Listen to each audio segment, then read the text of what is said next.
Sameer Arora as well joins in on board right now to chat about the overall market. Sameer, hi, morning. How are you feeling about yesterday's collapse? And would you say it's a little bit unwarranted considering Fed's taper talk has been on for a while? Well, I think it's totally unwarranted. And I would suggest that, you put on your channel the minutes of Chairman Bernanke's press conference, the opening statement, in which he's been very, very clear that, that 14 out of 19 members of the FOMC feel that the first interest rate hikes will be in 2015. One of them said it will be in 2016. And otherwise also being very, very explicit as to when the tapering will start and with what triggers and what minimum conditions. I think in the last, say, 1 year, how many such incidents we have seen from this over-hyper US and maybe global financial market participants. For example, a few months ago, we were told that we have to look out for sequestration and fiscal cliff.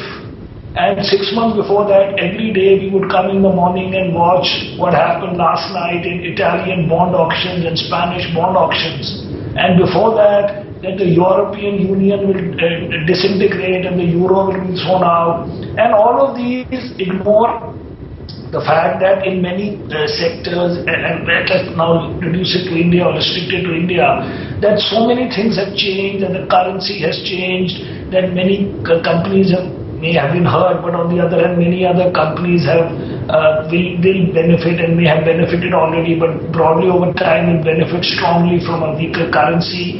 That we've really not had redemptions which would show that we basically are only targets of hot money. For even in this month, last month, our redemptions from equity side have been much lower than the flows that we've got relative to other countries. So I am not feeling negative right now. In fact, I feel this is a product of the over-imagination and hyper-analysis of the sell side. Sameer, but I would imagine that what is spooking the markets is because fund managers or money managers have realized that liquidity will no longer be a one-way street for D Street. In last 3 years, liquidity only has poured in. Now we could be either staring at outflows or a tighter liquidity regime. That is what is the message being given by the hyper guys, but let me explain. If in the last 3 years the liquidity has been high, where do you think that liquidity has gone on a broader basis, on broad sense? It has gone mostly into fixed income. For US Treasuries 10-year to be selling at 1.6, that is where they have gone. They have not gone to US equity markets, even if you look at it broadly, because the Ps have not become 25 and 30 or bubble kind. Nobody could have said in the last 3 years that US equity markets or emerging markets have reached bubble. But everybody in the world said that the fixed income market has reached bubble territory. So in some sense, if this liquidity was there, which of course it was there, its biggest beneficiary was the bond market and bond funds. Templeton Fund and Alliance Fund, in which I personally am also an investor. Those funds, if I remember right, have reached $200 billion or some obscene numbers like that. Equity guys haven't received the leverage money to the same extent or to any extent, I would think. So if the bond market's correct, and see, first of all, before that, the Chairman Bernanke is saying that he will withdraw this liquidity starting in a few months. It was expected by everybody. The only thing that may have been a new fact would be the timing of that. That if would it start in September or if somebody was saying even March next year, but mostly everybody said by the end of this year. So it's only a preponement by 3 months. But secondly, it is contingent on a stronger US economy and therefore a stronger global economy. And equity markets like that also. I don't think equity markets move only on liquidity. They also move on the fact that the underlying corporate strength and the economy of whatever country is also strong. So it is not so obvious that equity guys should be hurt by a 2015 hike in interest rates more than the bond guys should be. And this is also a relative game between bond markets and equity markets. So bond markets have come back a little bit, as in the rates from 1 point whatever to say 2.5. And maybe that is more normal than 1.6. That was a bubble. So why should we be hurt by that? But Sameer, is there the kind of conviction when it comes to the Indian corporating balance sheets that irrespective of the macros, irrespective of the kind of FII inflows or outflows, the balance sheets are strong enough to go in and buy those stocks? Because that as well seems amiss. No, but why? Who's asking you to buy the stocks in companies which have taken foreign debt to make acquisitions, or foreign debt to buy assets in Africa, or to buy steel companies in UK? Nobody's asking you to buy those. But there are so many Indian companies which in the last, say, year to date, maybe down 5-10%. Their earnings are growing, say, 15% for many of these consumer guys and many other guys, pharma guys, and they don't have foreign debt. And for a foreigner, a new foreigner, today nobody's turning up, but they will turn up again in a few months and justify like that, or in a few weeks.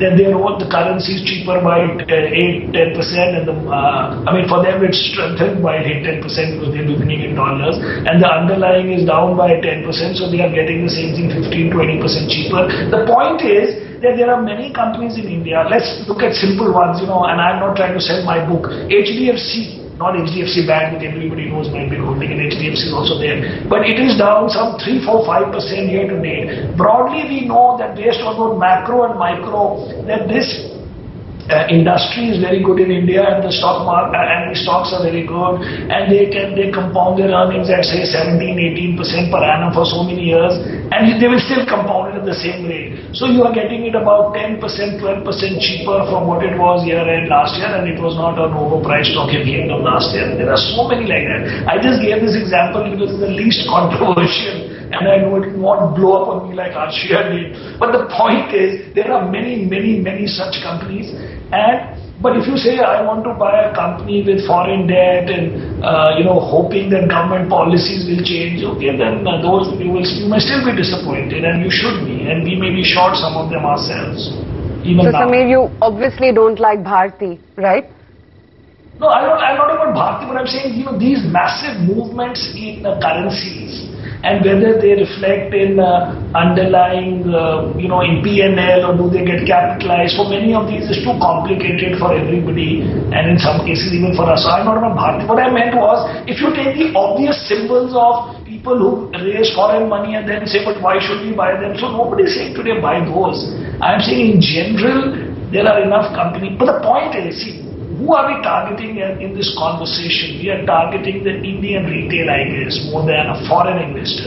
And the Indian retail guy has to realize that in rupee terms, the market is down only 2-3-4%. So they can, build fears that foreigners will redeem and therefore they are not stepping in. Even when foreigners were buying, they were not stepping in. So we are not going to be able to convince this crowd which is watching us today. They are doing it for entertainment and maybe for a short-term trade, and short-term trades are difficult to find. But in any meaningfully reasonable period, not 3 years or 5 years, but even 6 months or even 3 months, I think this market is a buy, and so is the world, because the world has reacted overly aggressively, negatively, and maybe it shows a bit of leverage. Sameer, just want to get you in on the currency. How big an irritant is it for a fund manager? It's a big irritant, but for the moment I will only call it an irritant in the sense that any time going forward or looking out, it always looks that it will, depreciate another X%, which is normally 2, 3, 4, and therefore every time we say that we will not shift our portfolio or sell stocks for a 2-3% further weakness of the rupee. Of course, in the end it has depreciated more each time. But I want to ask you one question. Have you ever had a visitor on your channel of FX who, when the currency is going from 52 to 54, does not say that it can go up to 56, and when it is going from 56 to 58, say that it can go up to 60, and when it is going from 60 to 58, he will say that it will settle at 56. In fact, we take it because we don't have any analysis, but I have never ever seen an FX commentator talking of anything more than a further 3-5% in the immediate term before it stabilizes. The point is, it is an irritant, and it is actually very negative because we are not able to hedge it as well as we can our stocks by shorting some other stocks. But for the moment, we will also, like all these guys who come on TV, say it may go down another 2%, 3%, but that we will have to handle that because it is not worth changing the stock portfolio for a depreciation of 2-3% and then trying to come back at that point of time when it does reach whatever the next level is. But if I look at it from a fundamental point of view, if I look at it from real exchange rate point of view, real effective exchange rate against basket of other currencies, it can't be that a 30-odd percent or 25-27% depreciation since August, and even if you take it back, that it doesn't make any difference because in the last week some speculative fixed income funds, which anyway were very recently into India and therefore in some sense never really enjoyed its bull market, or in their case the compounding of the high interest rates that India had. So they didn't have and will not have the same commitment as the equity guys have shown. Therefore, I always say in any forum where a government participant may be listening, that please respect the FII investor much more than you respect anybody else, including FDI, because they're coming with the minimum of expectations, just a bit of fairness, a bit of tax fairness related to other jurisdictions, and they don't ask for anything else and they stick around for a long time. Samir, one school of the thought is that global liquidity will get tighter and India will find it difficult to really finance their deficit. We are running a huge deficit book, but the deficit was getting financed because of inflows. Do you think now going forward there could be a challenge? No, I don't think so, because first of all, this interview we are doing because in the last 2 days the markets have fallen a lot and brought all these things into doubt. Correct?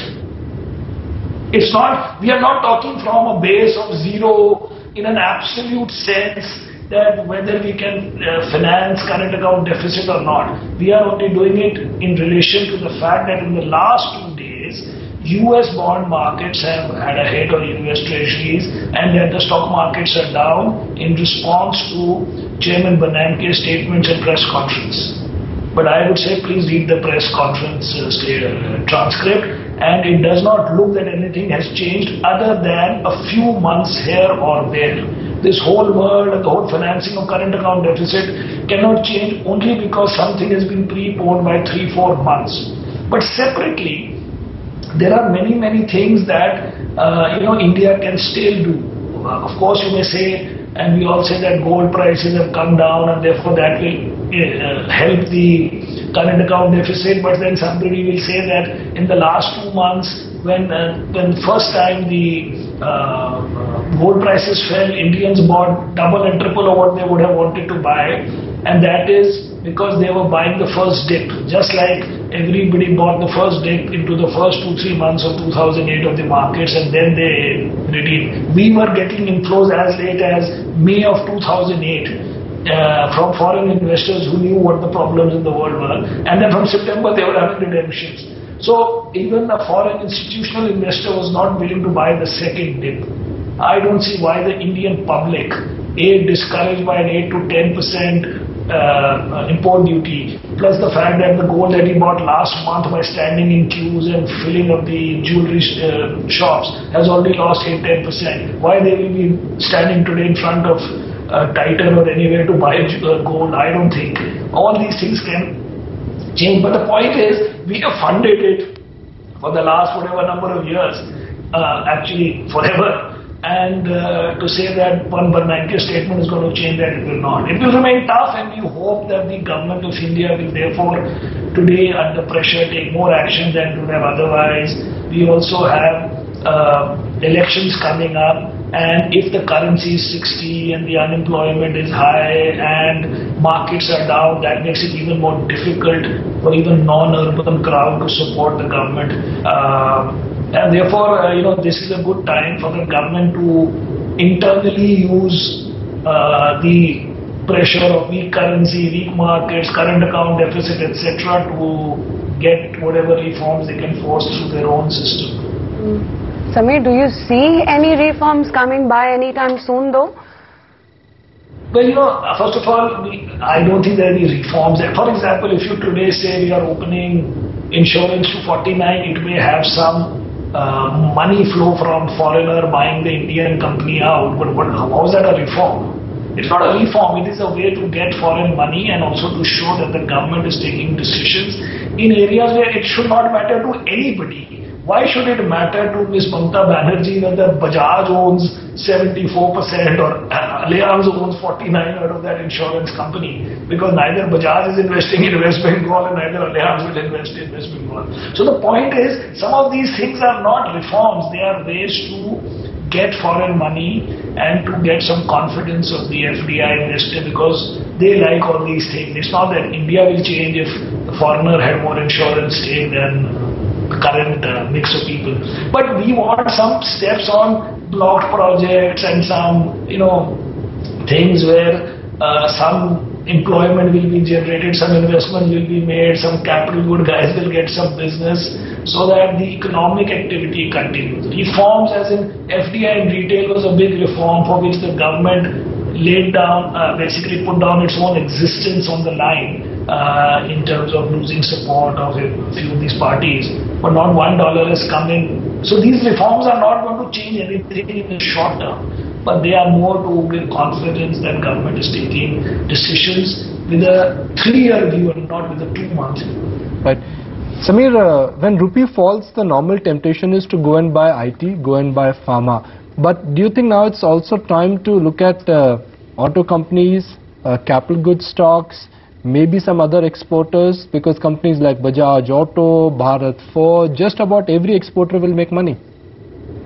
Yes, if we can understand their overall business as what is the Indian part, then I agree with that. It's not that only IT guys will get, but it's just that IT and pharma are more 1:1 relationship, but it's not that people are still buying. By the way, separately we must discuss Infosys, because my best view these days of all the people who are criticizing Infosys for the fact that the son is joining as an executive assistant, and therefore some people have criticized it on corporate governance grounds, is that you can only criticize those companies which have good corporate governance. Ask these guys to criticize companies which have bad corporate governance and they will label it as Indian corporate and one Indian corporate which is in this sector and one guy who's the 10th largest. They don't even have the guts to name the guys who have bad corporate governance. So if anybody is openly criticized in India, that means that company actually has good corporate governance. Okay. Samir, so as a fund manager, there are two choices right now. One, you buy Infosys because it is cheap. Second, you buy a TCS where growth is visible. So where to your mind the scales, the opportunity of making money is higher? Should one buy Infosys or TCS? That theory we have given up long time ago, and we don't even like the idea that you should have 10 stocks like Warren Buffett says and have 10 stocks and guard that egg basket very well. You can have 40 stocks, it doesn't matter. As long as each of them is very good in itself and generally as a portfolio they will do well. Our idea is not to maximize the absolute highest return that stock market or a particular investment could have made. So I am not in the camp of buying 10 stocks. I am in the camp of buying, in our portfolio we have maybe 44 longs, and I would even not mind 50, it doesn't matter to me. And I don't believe this theory that, how can you buy a 44th stock, because if you had higher conviction in your first holding, should you buy more of the same? Because in the end, we forget the factor of luck and randomness in our lives and in companies and in their lives, and therefore you can just fish in good waters and maybe once in a while punt on something else if you cannot resist it, like I have not been able to resist many times. But in general, to say I should have 10 stocks as if you know anything about this. Samir Arora owns 44 stocks. That's not the Samir Arora I know. I mean the Samir Arora I've interacted with in last 10 years. You believed in owning 20 stocks, 25 stocks? Am I talking to a different Samir Arora? Actually, it's only that we discussed 5 stocks. I've never, either in Alliance or in Helios since beginning, I've never owned less than 35, 38 stocks. And now, maybe they have become 44, 45. But I've never owned 20 stocks. Okay, so it's an anniversary week, Samir. Some of my stocks did so well that it made it look as if that was the only thing. I have never done that. Okay, so Samir, this is anniversary week. You got to give me a name. You got to give me a large cap name where you are confident of a 15-20% appreciation. I'm just asking you a simple, straightforward question. Nothing tricky about it. HDFC, I gave you in the beginning also. I have some, I haven't bought recently, but I will buy as soon as I have some money from somewhere else. But any of these will give you returns. And you know, this story of foreigner coming, selling, all this is complete nonsense. You look at the scale of the buying that we have in our country. The total FII flows this year have been $15 billion. You think if there was no money tightness in the world, this whatever %, sorry, it was there. So we can't get 10 billion in say 9, 12 months, 7 months. We got 15 billion. Who knows how much of that extra came in because somebody, who was this guy by the way, who was leveraging himself in a carry trade and buying Indian securities this year? He has already proven that he's an idiot. Because Indian market is down so much before this also in dollar terms. Who was this very intelligent guy who was borrowing money abroad and buying Indian stocks? I don't think. These are all fears because, as I said, this finance industry in the last many years has become over analytical because they have no work. There is no concept of capital allocation, of choosing winners, of, you know, the whole purpose of finance. What if somebody asks, you ask the next guy, don't ask me because I'll have no answer. Next guy who comes on in your interview, that what is the contribution of finance to global economy, Indian economy, world economy these days? I think it is zero. It is all a trading between people. It is a zero-sum game. You win, I will short, you will go long. The hedge funds, nobody has contributed anything to, you know, meaningfully beyond just being there. It is a zero-sum game, so we are just trying to outsmart each other.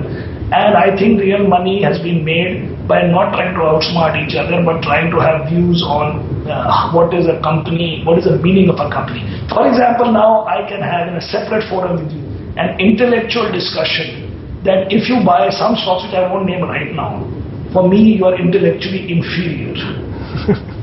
That is my conviction in some thesis in life. That if somebody buys some of these names, which I won't tell you right now because it will create another controversy which I don't want to do right now, that I lose respect for that fund manager. I don't want you to create any controversy. So we are running out of time. I know you've got a busy day ahead. Really appreciate your time and thank you for joining us on this edition of First Trades.